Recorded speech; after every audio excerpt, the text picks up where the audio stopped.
Alright, so we're gonna start with where we came from. Basically, it's literally all the slides we worked through thus far. You guys are at Eleanor, or Ella here? I think it's Ella here. You were at the tavern, you spoke with Hacken, who sent you off on a mission. You got the code. And he dispatched you out, found Dwemer Ruin, played around with the door, got ground to a bloody paste. We'll roll with it? Yes. Got in through the code, fought some Dwemer spooters who all came back from the graveyard, killed the Dwemer spooters, thus there were no more spooters. You advanced, you walked in on a room with a telescope, and there were some very angry Dwemer boys there. Any other questions or clarification? Oh, your mission. Your mission's to get through here, secure the ruin, and then report back. Do note, Kartoffel, you may either have the diplomat or the mud crab, because you can only have one companion with you at a time. And no, I will not permit the mud crab to be the diplomat. I know that's your question. That's my preemptive response. So I don't know how it would be used in combat. Specifically, you can only get the buff from one of the companions at a time. Honestly, I probably need to rework the diplomat. But I digress. Catching up from behind you, you have a goblin just kind of wheezing. I catched up. I have secured the rear. We are ready for the greatest of heroes to fight in the greatest of battles. With that, the Dwarven Guardians stand up out of their spheres. The Dwarven Spiders, which were working on the stairway up to the telescope, turn towards you. And let's set up the opening combat. It's a little weird for us to jump straight into combat, but it's worth it. What has become of the other fools? They're sitting back. They're sitting back in the rear. Opening combat pog? Yeah, I know. Alright, so we got Tim. We've got Aisha. We've got Dargenborn. Kim will show up, but we'll put Watt in there for now. We don't have Candace, so you're one short. Let me get character names written down as best I can. So I remember we've got Freakness, and we've got Felix. Drundine, that's right. Alright, let's go ahead and... Alright, initiative has been rolled. No sneaking, Dwemer gave us guard. Alright, so we have, starting in the bottom lane, Aisha, Felix, starting up here, Spooter, you know what? Spooter, Guardian. Then we have Drundine, who I really want to call Druid. Alright, so we are starting with the maneuver phase. So, Aisha, what are your opening maneuvers? Weapons you want to draw, and or opening actions you want to take, as defined by the source material, combat, I think it's in Combat Explained. Do I have a separate basic action there? I do. It's Dream Deed, by the way. I would fix that then. Draws her sword, moves once, and readies mentally for the coming fight. Draw hammer, move forward, max him out without using stamina. Alright, Felix. I will also accept works from you. The Spooters. Well, Spooters are all advancing one. They're unfurling and advancing one. Actually, these guys are entering sphere form. 1, 2, 3. And are both rolling up there. Jornir advancing. Felix, draw sword, move forward one. Offers up a sarcastic quip of, what are you gonna do, bring the others back from your graveyard? Then Drindid, you actually have an interesting position, because you're a goblin. So that means you have quick, which means you can draw your weapon, move, and provide a simple attack.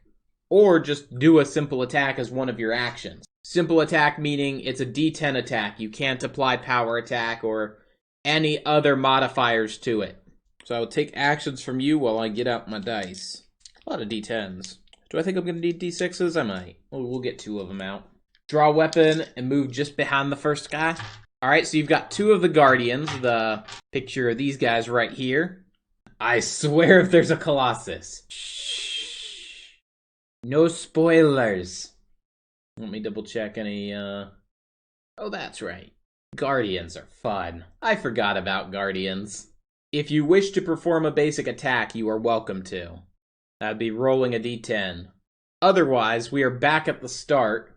Can clothing boost weapon skills? Yes. Though you would need to decide that when you're purchasing the clothing. 7, so total of an 11.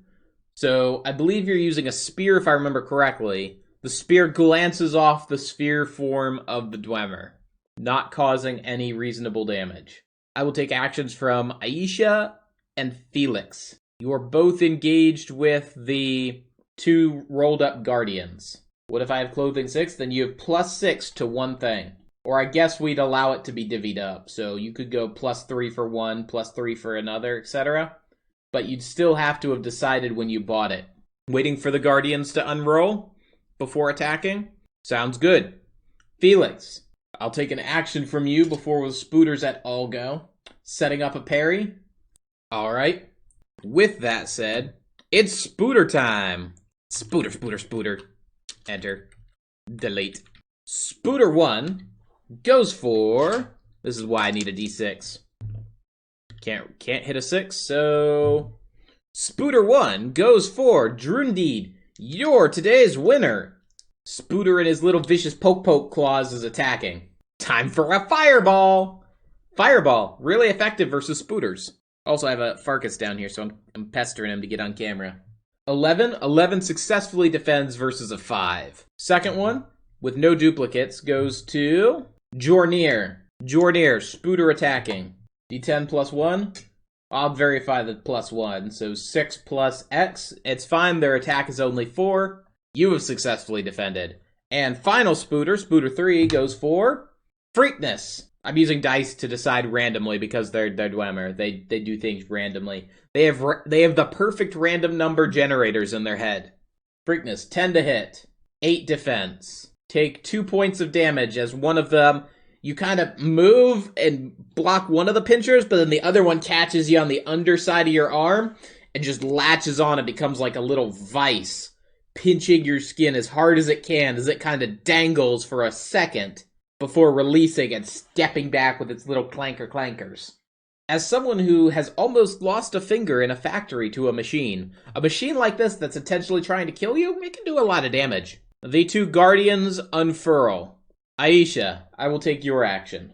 You were waiting for them to unfurl before attacking. They have unfurled. I'm gonna set up a 1, 2, 3 here. 8 on a 10-sided die, plus 3, so 11. Their defense is, and let me make sure I got that correct, 20.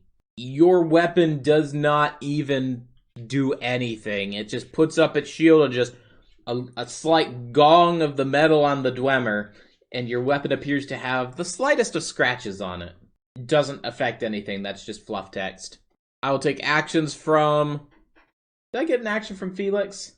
Felix, I never got an action from you, I just moved on. So I will still take an action from you, then Drundeed and Freakness. They rolled a d20. Oh, that's right, you parried. You did act, never mind. I was like, that's really weird that I would have skipped a player. But I've done worse things. Alright, so Drundeed, Freakness, and Jornir. Actions from all of the above. Power attacking a guardian, go for it. 17 versus 2. Successful hit, what is the damage on your power attack? I could look. That would be lazy. 2. Alright, Guardian 1. 2 damage. I'll get this committed to memory. D20, 4, move 1 lane forward, trying to gain Guardian's attention with a quick stab. Alrighty. 16, so 20 to hit. 11 defense. That's going to be a hit. Again, looking up the damage. We're still using Iron Spear. 1 point of damage. Verify what the Guardian's health was, because I don't have it scrolled over to that. Okay. We're good. The Dargan board. 18, that's going to be a hit. I can tell you whatever his damage is enough to kill it, because it only had 1 hit point left. So, the 2 Guardians became 1, as it is just stabbed, smashed, and cut, until it just collapses into a heap of bolts and... well, Now useless Dwemer materials. Let me pull up Jornir's sheet, and I will reduce the stamina by 1, because I'm a good dude. Aisha, Felix, we have cycled around. I'll take actions from you two again. Roll in a power attack. Critical hit. That is an auto hit. What were you attacking? Then Kartoffel's power attack into Spooter. Dwemer Sphere, that makes sense. Your weapon was a sword, if I recall correctly.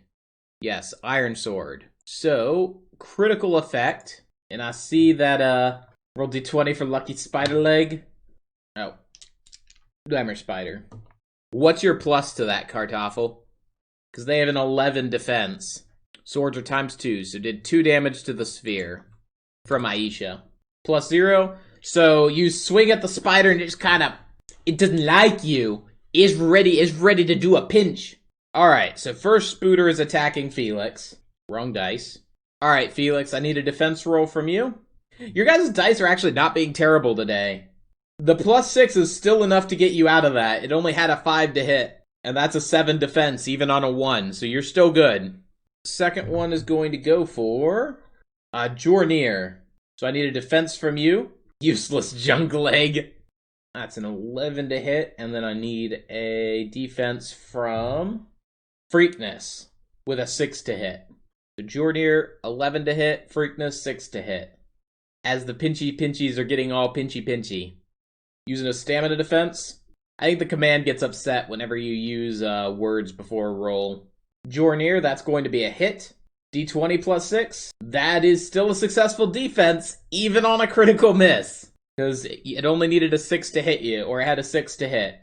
So Jornir, take 2 points of damage. I don't remember if you're available, so I'll go ahead and do that for you. On your turn, you'll regen 1. I like where you put that on your sheet. And then the Guardian is going to go for, well, who wounded it? Aisha wounded it. Alright, Aisha. The Guardian is going to go ahead and slash at you with its sword. 22 to hit. 16, you're going to take 4 points of damage from the Dwemer sword. Because as soon as it cuts and gets to where its point is on your flesh, it then just fires a puncture, which just stabs the blade in. Then mechanically twists and retracts. As it retracts and continues its swing around, it levels its arm at Drindin. Drindin. It fires off a bolt from a small crossbow built within the arm. I'm going to need a ranged defense from you. Against a 14 to hit. Nobody stabs Aisha. Well, Aisha did get stabbed. Raising shield to try to block the bolt. I don't know why it didn't like your roll there. Oh, so it needs a space. Critical hit. So, expertly, the goblin flicks the shield up, shield being on the arm, pivots it at an angle, and the bolt just glances off of it. A perfect deflection of the projectile. Everyone is at awe of the power of the goblin. The truest hero among heroes. Freakness. I'll take actions from you and Jornir. And Jornir, you said you're back on your laptop? I'm closing out of your sheet tab. Power attack on the Guardian. Crit defense. Nat 20. Yazine. The Dwarven Guardian seems to process what the goblin did and promptly deflects your blow using exactly the same move. Jornir attempting a Vital Strike on the Guardian. If you just Vital Strike, that's going to be a D20. Or, sorry, a D10. If you want a Vital Strike and Power Attack, then it's a D20 attack. Are you not entertained? Goblin screaming with his arms raised. Yazine got himself a D12. That'd be 3 stamina. I believe so, yes. The defense is a 21. Your plus is 2. So that's gonna be a swing and a miss. You try to aim to get into the gears. It knows what's up and it swings its arm down in a wide parry. Aisha, the Guardian is open for your attack. Felix, I will also take actions from you. We need Skyrim boss music playing right now. May I jam the spider leg into the Guardian? Improvised weapon attack, 1 damage. Should you wish to do so, it would be we'll go with a unarmed attack. No, you're trying to force an item in. We'd go with a force attack then. You may use force to attack with the leg if you want. If hit, your item will break. Power attack, 10, 13 versus a 6. Blow inside the leg area to cut it up, then spin cutting its head. You didn't get enough to do that. You tried. But your weapon did go into the ball joint area. Mess up the circuitry, but in there the sword got stuck and you wanted to spin it around, but you just had to force your sword free. That said, the Guardian is dead. Felix, you are still welcome to perform your attack, though it will be directed at a spider. If you use a pointed stamina, D20. Otherwise, D10.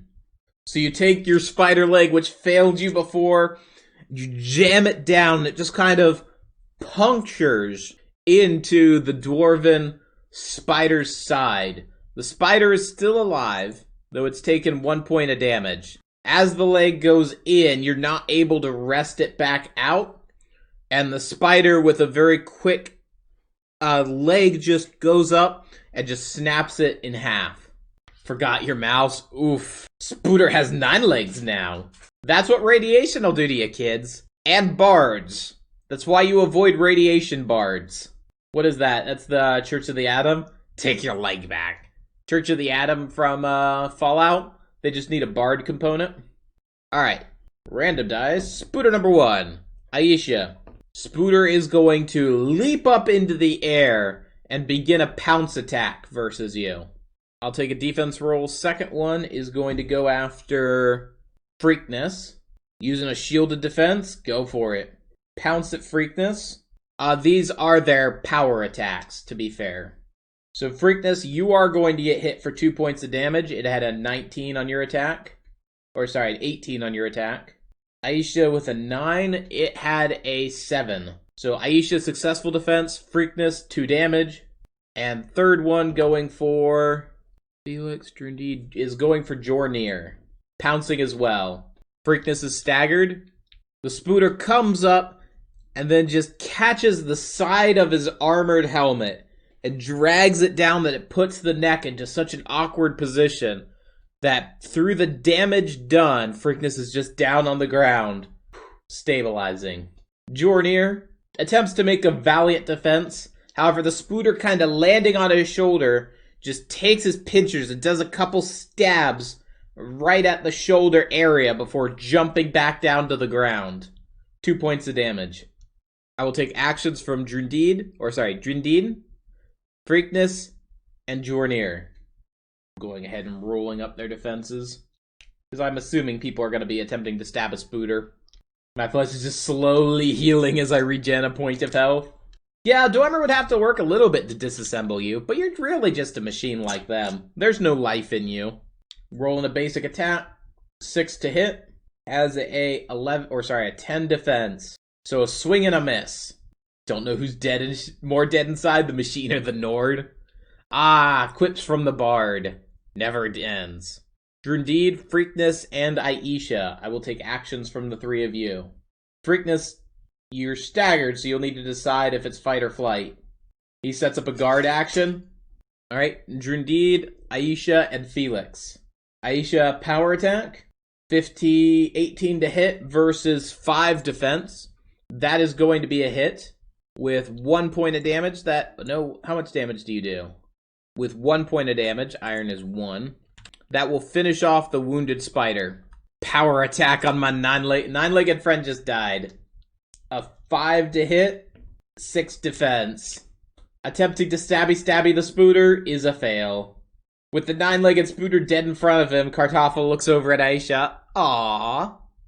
Felix looks over. I was gonna kill that. There are still 2 Spooters, power attacking other Spooter. 8 defense. Rolls a 1. You were going to attack it, and then you just, psych! And you further squished the Spooter that is already dead. It is unknown whether you were doing that to be clever, or if you actually believed that Spooter was still alive. Regardless, you have properly executed the already executed Spooter. Alright. First Spooter attacks Jornir. This is the Spooter that was fighting you previously. It's gonna make a second pounce attack, so I'll take your defense. Well, no, you roll a d10 for defense. So, Jornir takes 2 points of damage, as the Spooter is not pleased to see its work harming you undone. So it pounces up, again, this time gets on the other shoulder, but it reaches across the body and starts trying to, what is functionally, detach your arm from your body. However, your regeneration is making that hard for it to achieve. Second Spooter goes for, can't have a 5, I need a 1 through a 4. 3, 1, 2, 3, Drundeed. So it is going to retreat a lane, which it actually can't do because it is locked in. You can't move out of a lane you're surrounded in without a skill. So it's actually going for Freakness with a 4 to hit on a pounce attack. Listen, Spooter, I could be here all day. It is slowly winning that battle, Dragonborn, I would note. Guard triggers, so yep, 8 defense. Now you do get a free attack out of it with a d10. That is going to be a hit. Your weapon, if I remember correctly, is 2 damage. Yep. That is going to... So Freakness had set up with his hammer and was just looking the Spooter dead in its soul gem. And as soon as the Spooter jumped through the air, he just deftly swung, connected with it, and the Spooter explodes. Little bits of Spooter scattering across the room. Maybe you should throw the Spooter, Dragonborn. Drundeed, Freakness, taking actions from both of you. 1 Spooter remaining. Anyone want to let me borrow a point of stamina? I'm out of stamina. I can't throw a Spooter. 10 to hit, 7 defense. Freakness, following through, spins the hammer over his head, and comes down cleanly on top of the remaining Spooter, wiping it. Where's Bourbon and the cats? Bourbon is down here. It'll come out once we're done and we get out Tessel. Where are the kitties? Not in here. I have no sign of kitties. Wait. Yep, no sign of kitties. The encounter is over. You regain health and drop any staggered condition you may have. Malaka! Freakness cries in anguish after nearly having gone down again. Yet this time, coming out victorious. The room is now clear for your exploration. You can have a dwarven Spooter corpse as a war trophy, yes. Then I'm useless to you? Yeah, that's true. I am only useless as much as I have kitties. I don't know where they're at right now. Can we sell scraps? What I had said before is that, yes, there are scraps and loot. I am counting that in the cash loot I'm going to divvy you guys for the dungeon. So you don't need to store them and sell them. Likewise, what that will mean for you, Rennis, is that the Spooter corpse has no value, because then the party isn't penalized for you keeping the trophy. Aisha's there silently looking at the Dwemer scraps on the ground around her.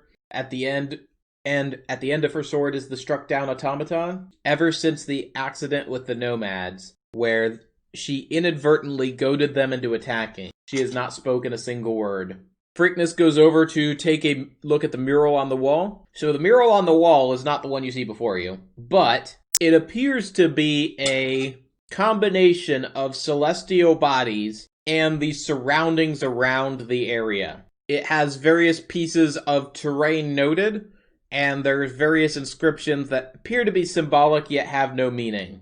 A star map, yes, but one that is set over the terrain of the surroundings. I climb up to the telescope and can I look in the top end of it? That end is built into the dome. This end can be looked into. Felix quips, now we can see into all of the local bathhouses. Bard got a bard.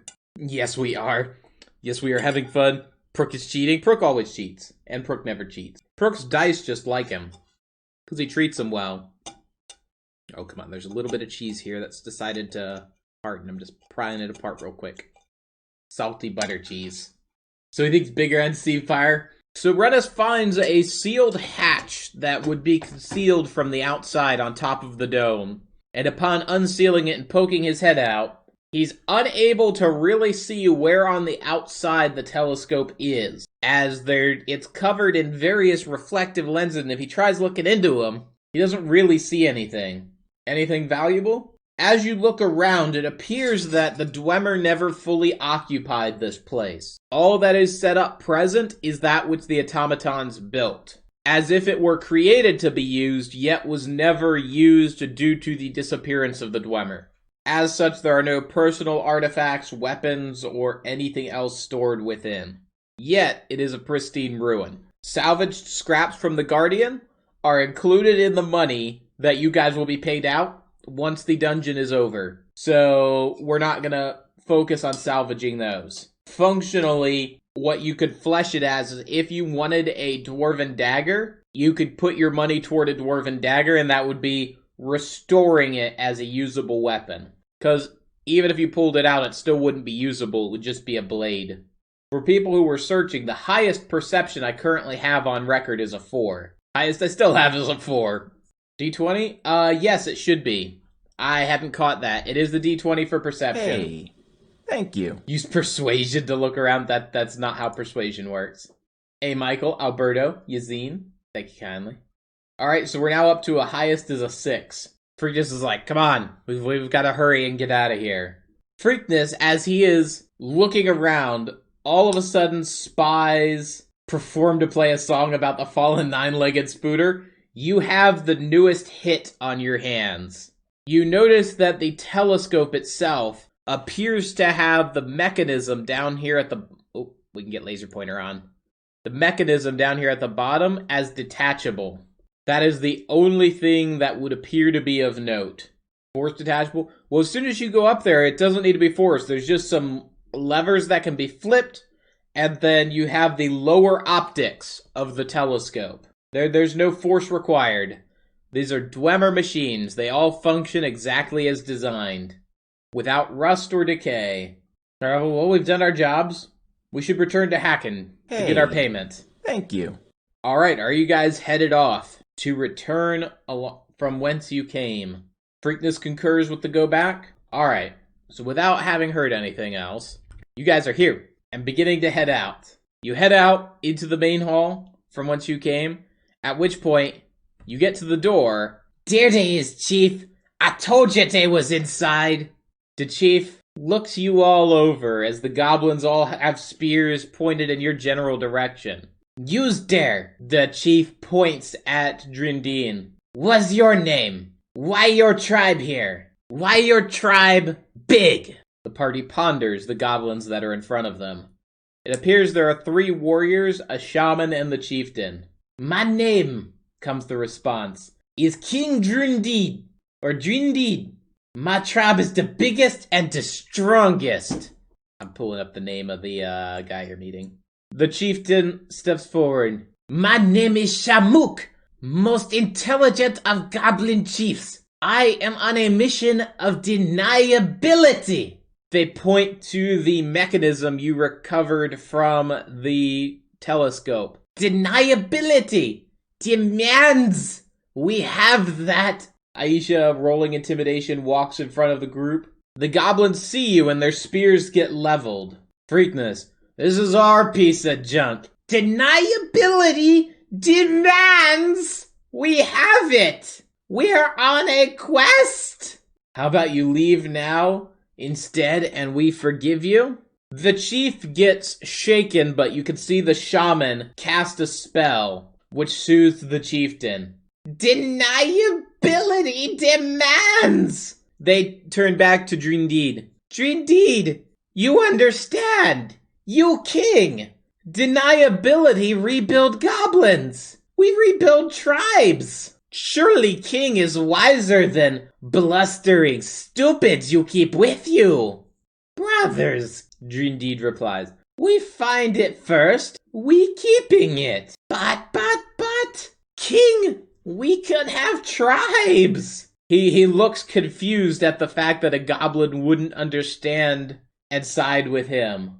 We follow King Drindid to the death, or Drundir to the death. Think we have a misunderstanding. That piece behind you there is your divine piece. Pointing over, Chief looks at the Chief. Shamuk looks back at it. This? He holds it up and tries to look through it. No. Crystal like water. Make little thing big. Points back to it. That's what they said. Deniability said that. Deniability says we get this. He looks back at the shaman, and the shaman just nods, reinforcing that the king knows that he is looking for the correct thing. Come, King Drindid. I introduce you to deniability. We build the future for goblins. All tribes. Rebuilt. Free of the humans. Free of the slavery. Attempting to intimidate the shaman just merely lets green energies dance around his hand. We borrow it and return it to you when we're done, more clean and beautiful for your people. He shakes his head. No. Deniability very clear. No. We return. There will be people who ain't want it, but no, we no gives it to them. Though they no say friendly's on their side. Shamuk proposes deal. Shamuk will duel. Duel one of you. Winner gets shiny. Gods will show us the way of deniability is true. Listen, your tribe can leave alive in health, or we'll slaughter each and every one of you. Kind of garbles it, and it ends up coming out. Look, your tribe can leave being slaughtered, or can stay alive and in health? Goblin does not comprehend your stumbling over your words. Who duel Shamuk?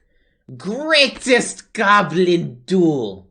He wields a Dwemer spear, and is covered in what appears to be a darkened glass armor.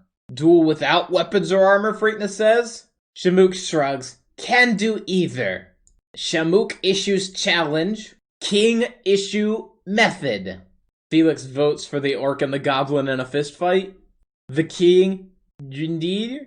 Was it Drindir or Drindid? I don't remember now. I've seen both written out. Drindin was neither. That's how accurate I am. Drindir votes for the fight as well. Functionally, a duel will be a fight fought until staggered. Once you are staggered, the fight will be over. Dead axe is gonna hurt. Do we have a cat with us? No. Kitties, I think, are in another room looking out a window. Or is it this room out a window? No, they're not in this room. Shamuk, as you guys debate how to do it, Shamuk is just walking back in front of the lines. You can see him just flexing his goblin muscles. I can try to convince them to take my mud crab, though it'll be a sad day. If you're unarmed, what we're going to be functionally doing is you'll get 2 attacks per turn. Each attack will do 1 damage. And then you can use any of the feats that would be, or combat skills that would be available for 2-weapon fighting. Oh wait, no, we have a separate, never mind. We already have an unarmed skill. I will provide the battle music. Felix gets ready to play. As the party converses, Felix comes to the, not Felix, Freakness says, whatever our decision is, to reinforce that Drindir is the king, he should be the one to relay the idea. Thank you. I have a +4 force to field goal kick the goblin. I've shared the battle music. Let me see if is it something I can play? Oh, I can't play it for YouTube, I can guarantee you that. I think there's a way I can play it only for us to hear, though. If it's covered. Plays Doom on loot. That's glorious. Doom on loot. Listen to it. Alright. Drindir looks over, surveys it. Shamuk, Jornir will duel you. Are you dueling with or without weapons? Armor will be on, armor is on regardless. So it is simply with or without weapons. No weapons. Shamuk nods, hands his spear over to the shaman, who just sets it butt first into the sand. So with that said, Shamuk and Jornir stand off. Jornir, roll me a d20. Just straight d20. We're going to see who goes first. I've got an 8. If you beat an 8, you go first. 6. So, the lines are drawn up. A circle drawn in the sand. Approved by the shaman and Drindir. The 2 of you begin to circle slowly. Battle music begins playing at a quality 17. Pretty good quality. If I lose to a goblin, I'm deleting my character. Okay. So, without hesitating, in the blink of an eye, the goblin is to you. And it makes, the first off is it gets a basic attack because it has quick. So go ahead and roll me a defense, as it just does a basic D10 attack that will do up to 1 damage. We're still going through all the combat phases, but you're already in melee, and your weapons are already drawn. So the only difference is it gets its quick, simple attack. 8, so its attack is a 12. So 1 point of damage as its first cut knocks into your shin. Then it reaches up and touches you. Now, do note, the goblin is not using magic. I'm going to clarify that. But touches you. Go ahead, or attempts to make a touch attack. Go ahead. Well, no, it's not going to do that. It's going to... I hadn't thought as to whether or not it would use a paralyze ability. I don't think I'm going to call that magic, and it's going to say no. So now it's going to... Now Shamuk is going to begin his turn. And he is going to provide 2 power attack, unarmed, or 2 power... What are they called? 2 power armor fist attacks, burning 4 stamina. First attack, 22 to hit. That's a hit. Second attack. Let's not give 2 attacks. I'm doing on the seat of my pants, but I don't want him KOing you in the first hit. So first hit is going to do 5 points of damage. Oh, okay. You have stamina, so you can do an active defense. Alright, do your active defense first. 22 to hit. 18 defense. His armor is a 5, so you're going to take 5 points of damage. That's going to be a total of 6 taken this turn. 1 from the love tap early, then 5 from the fist connecting. And it's what he's going to have used is just a hard drive into the back of your knee. What is this goblin made of? He's wearing glass armor. That's a +5 if you use a unarmed strike. So I'll shed some light into what he's doing. Armored fist. Your armor defense now equals your unarmed damage. His armor defense wearing glass armor is 5. So his damage is 5. D20 for rigged. If you are stunned, you have a chance to tie him, which means you would need to down him in 1 turn. He also has a +8 to hit his unarmed attacks. You ready to try and kill all of these goblins? The attack basically ends you. I assume that means staggered. I think you said you had 6 hit points. You are welcome to attempt to, again, staggered ends it, but as he went first, you have a chance to even it by staggering him.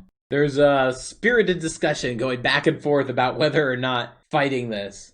A 9 to hit. He defends with a active defense for a 9 to defend.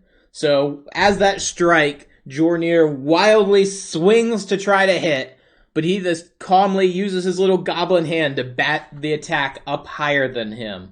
At which point, it is clear that Jornir is staggered. Shamuk just kind of flexes his shoulders, then looks over. Gives me Destiny's Shiny. Destiny? No. Deniability's Shiny.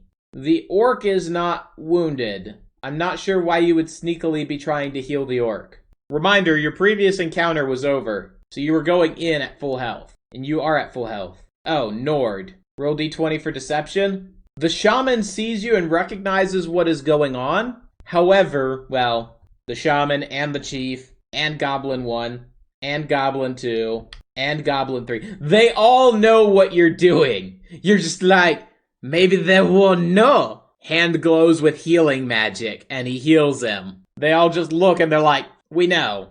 But we don't care because the duel is over. Shamuk, gritting on his face, stepping back to the goblin lines and reclaiming his spear, looks back. Shamuk will take it. Kartoffel. I am thinking there is a misunderstanding. You see, this mud crab has more valuable to you than this metal. I think he will aid you in rebuilding your society. Rolls a 2. Are they still in the room? Yes. They look at it.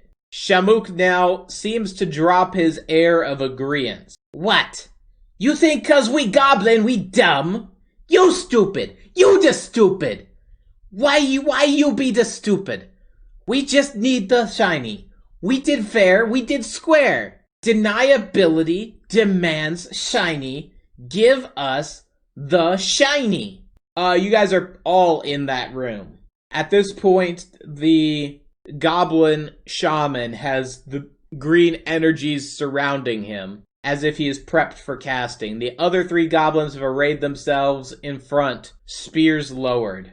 Aisha points to the door. If you want to prove your intelligence, solve the puzzle behind us, or behind you. Technically, they're closer to the entrance, but I don't have a position for that. Hit the buttons in the correct order and we give you the shiny. Shamuk looks at you. Stupid! No! No, do what stupid says! Freakness says we should just give it to them. Hacken can get his own junk toy. Roll d20 plus 2 insight. Why is this shiny useful to you? Shamuk will use words you can understand, stupid. Deniability. Rebuild. And he's got these wide gestures. Deniability. He points somewhere in the distance. Deniability. Rebuild goblins. We get him shiny. You get that in head? Who is this deniability? Deniability! That's who! Why humans think they smart? They're stupid. They're stupid humans. Can I play a song to put them to sleep? No. I used to I want to push the buttons and activate the trap. That would activate it for everybody. And you guys are the ones standing in the more vulnerable position. Oh, here's a Farkas. Come here, kitty. Come here. I wants to scoops you. I wants to scoops you. Can I activate it with one blow? No. There was a specific combo that activated the trap. Freakness leaves the room in case Aisha is activating traps. Technically, Freakness is the person who is in charge of the shiny in question. Stands up, snatches the thing they want, throws it at them full force, take it. Rolls a 14. It kind of just lands in the sand near there, leading a small crater. The goblin, I didn't remember who had it, but the goblin shaman picks it up, looks through it. Yes, crown deniability. Farewell, goblin brothers. Yes, King Drundin, good king. We tell you when goblin rebuild everything. We have Grand Orzamer again.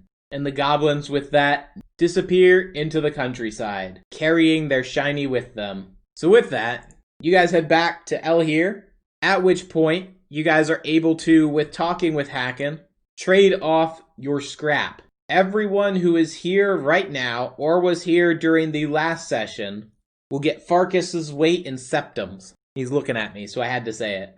We'll get 200 septums of loot. I knew if I went to scoop him, he'd either get scooped or he'd run. Hacken sees you return. No sentience died, correct? Correct. Don't forget that the Dark Brotherhood knows all about this. That is true. Oh, now you're going away again? Farkas? Farkas, don't be like this. Let's see, when you guys left off, you were leaving at level 3. No, you were leaving at level 2. So, the promised gold would have been 200 gold. So then you get your gold per person for the payout, 200, and then you get 200 gold payout for completion. I think it was 200. I didn't write it down. I definitely should have. So total of 400 gold apiece.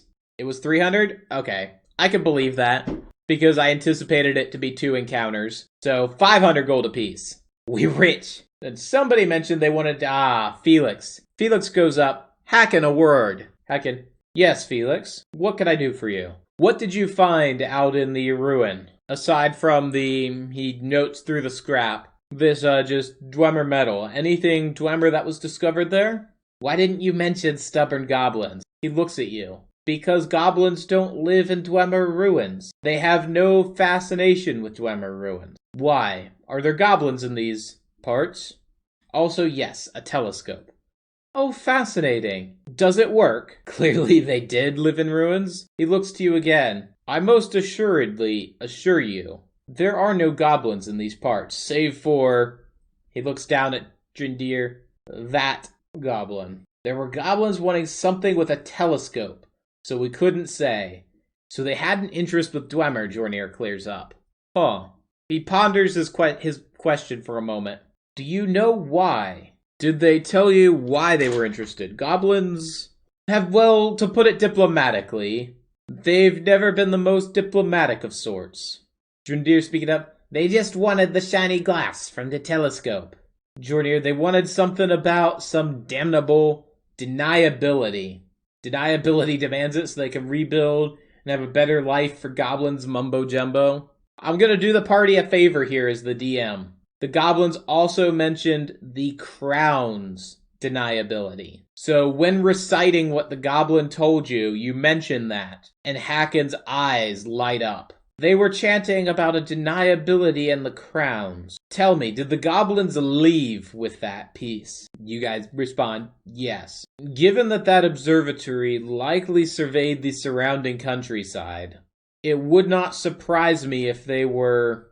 Let me choose my words very carefully here. I believe we are headed toward a civil war, and it would not surprise me if the goblins in their negotiations were told they can't tell them who's working for them so that they have deniability. They may have even said that then the goblins just need to be them so that they could be deniable. The crowns are from the coast. The coast has goblins. I believe you have found our future work that we will be engaging with. We will be needing to investigate this, determine what the crowns are up to, and why it is important that they are blinding observatories in our area, around our forebear cities. Know it or not, despite us losing that piece, it could have been worse. We now are aware of what is going on and what needs to be done. Allow me to set my affairs in order and leave a record for Flavius as to where we will be headed. I will also send a missive to him in the Imperial City, so that either way the news will reach him. In the meantime, avail yourself the tavern, avail yourself the blacksmiths. I should warn you, you won't be a fan of the traps in the observatory. Haken nods. Never was a fan of traps. But such is the way around the Dwemer. It's why we have adventurers like you. He chuckles as he looks again at the coin that you've been paid for braving those traps. But I digress. For now, for tonight, we drink and we play cards. Have any of you ever heard of a game called The Elder Scrolls Legends?